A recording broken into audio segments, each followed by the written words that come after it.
देखिए बच्चे लोग, यहाँ पर हमने वेलोसिटी को v is equal to S upon T, मतलब सीधा सीधा डिस्प्लेसमेंट अपॉन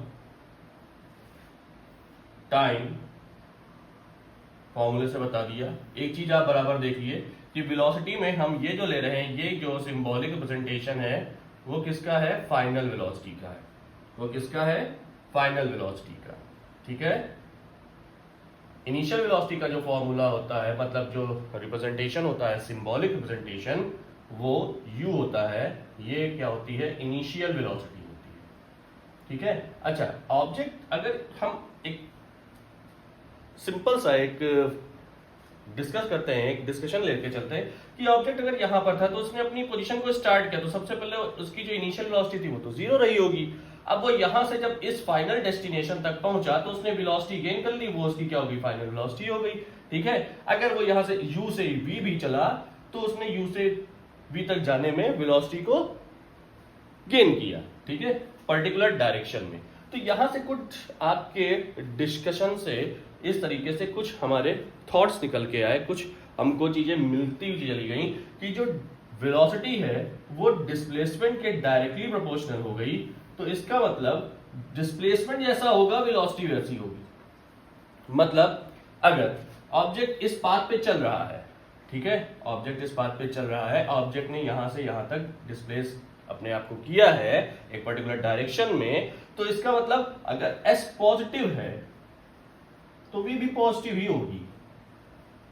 s पॉजिटिव है तो v भी पॉजिटिव होगी, मतलब displacement is positive then velocity also positive.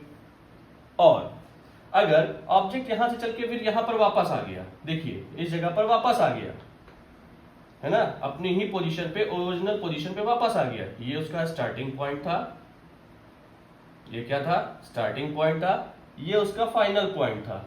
तो स्टार्टिंग और फाइनल पॉइंट के बीच में ही आ गया, बीच में, सॉरी, मतलब स्टार्टिंग से फाइनल पॉइंट, स्टार्टिंग से फाइनल, फाइनल से स्टार्टिंग।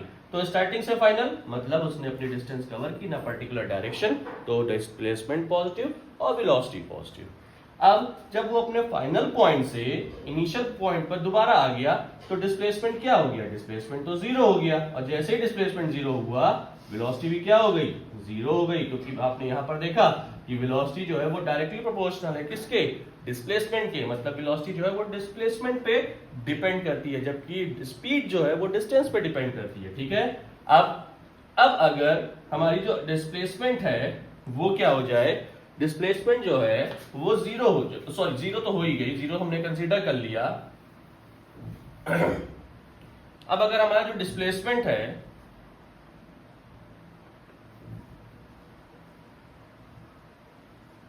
वो क्या हो जाए, वो निगेटिव हो जाए। तो जब डिस्प्लेसमेंट निगेटिव होगा तो वेलोसिटी भी क्या हो जाएगी, वेलोसिटी भी निगेटिव हो जाएगी। तो यहां से आपको तीन चीजें पता चली कि according to proportionality of velocity on displacement, then if displacement zero then velocity zero, if displacement positive then velocity also positive, if displacement negative then velocity also negative।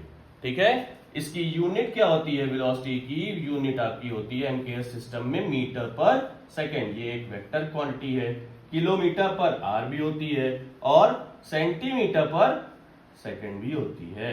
ठीक है, सीजीएस सिस्टम में। तो इतना हमने क्या पढ़ा, सिर्फ और सिर्फ डिस्कशन किसके बारे में, वेलोसिटी के बारे में। अब हम क्या पढ़ेंगे, अब हम पढ़ेंगे काइंड्स ऑफ वेलोसिटी के बारे में। ठीक है बच्चा लोग।